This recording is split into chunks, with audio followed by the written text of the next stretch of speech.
Hello, bienvenue à tous. Aujourd'hui nous sommes le... je sais plus combien on est aujourd'hui d'ailleurs. On doit être le 24-25 avril. Avec une canicule de ouf, on se croirait en été. Comme je te l'ai expliqué dans ma vidéo, c'est pas super bon pour les plantes, cette chaleur intense, parce qu'après on va retomber à des températures de saison. Donc la végétation qui se développe, elle va encore prendre un coup dans la tête. Mais bon, hein, tout est normal à part ça. Donc voilà, je te montre un peu les fèves. Regarde-moi ça. Alors j'ai calculé à peu près. Il y a 20 fèves, 20-25 maximum par pied. Donc ça me fait à peu près 600 fèves, j'ai calculé. Si tout va bien, par plan. L'avantage de les planter au mois de novembre, c'est que ça leur évite d'attraper les pucerons. Mais bon, comme tu vois, j'ai mis un rosier à côté, donc c'est le rosier qui va morfler. Et après, enfin qui va morfler, qui va prendre les puces. Et après, ce que je vais faire, je vais planter des capucines et que ça va être les capucines qui vont prendre les pucerons. Et après, normalement, il doit y avoir les coccinelles qui vont arriver.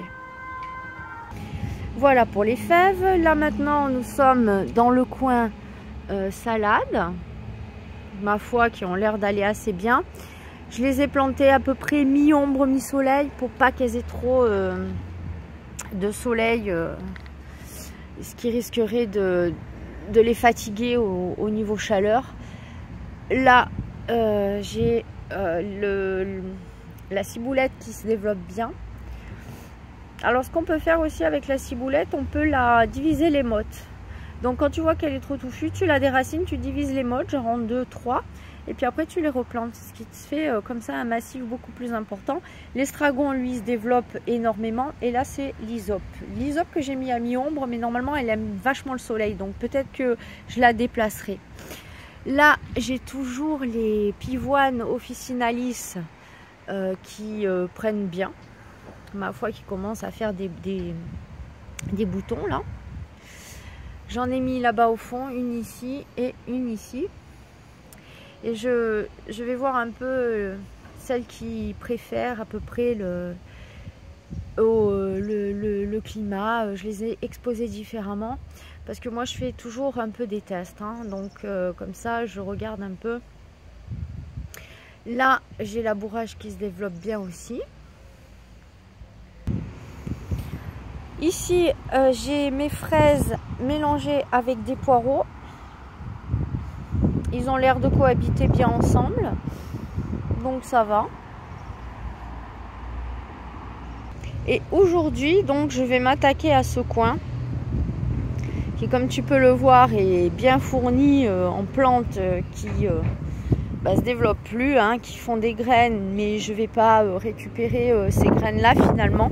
Je t'avais dit je les récupérais, mais comme c'est des plants qui sont cultivés en tradi, avec, enfin voilà, qui sont pas bio, qui sont pas, ça va pas super donner. Donc, puis j'ai besoin de ce coin. Donc ce que je vais faire, j'ai mon sécateur, je vais couper, donc, je déracine pas, je vais découper au niveau du pied le chou. Je vais le broyer, si tu veux, je vais le couper en petits morceaux et je vais l'étaler sur ma surface qui commence d'ici où il y a le céleri branche, tout ici, là, voilà. Tous ces choux-là, je vais les couper, je vais les jeter, enfin je vais les poser sur ma terre, voilà. Et ensuite, après, je vais recouvrir d'un paillage. Voilà, comme ceci.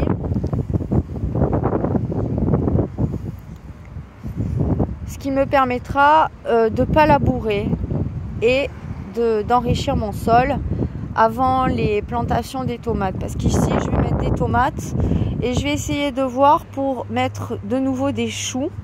Parce que les tomates dégagent une espèce d'odeur que le papillon qui pose ses œufs sur les choux n'aime pas du tout. Donc plutôt que de faire mariner, enfin de faire fermenter mes feuilles de tomates, que je n'arrivais pas parce que la saison va débuter des tomates, donc elles vont pas être assez fournies en feuilles. ce que je vais faire, c'est que je vais les planter avec. Et on va voir si l'association fonctionne. Je sais pas, j'ai jamais testé. Donc cet endroit-là, je te le remontrerai quand il sera fait plus tard. Je vais arriver jusqu'ici en paillage au niveau du persil que je t'ai montré dans la vidéo que j'ai taillé. Donc, comme tu peux le voir, voilà, il est assez touffu, hein. Et là de nouveau j'ai les choux, mais ceux-là je vais les laisser parce que j'ai les choux kale, donc je vais les laisser monter en graines. Et à l'intérieur là, dans ce carré là, j'ai planté des oignons. Voilà, ici j'ai les ailles avec la mâche qui est en train de fleurir. Alors incroyable ce qu'elle peut fournir en fleurs, c'est hallucinant. Donc je vais récolter quelques graines, mais pas tout. Et une fois qu'elle sera montée en graines, j'aurai récupéré quelques graines. Je vais la couper, je vais la laisser comme ça enrichir le sol sur mes ailles. Voilà.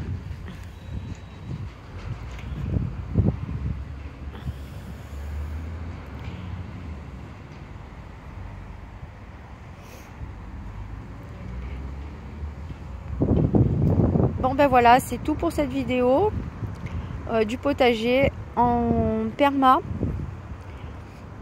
à ma façon bien sûr. Allez, ciao, porte-toi bien, à plus tard.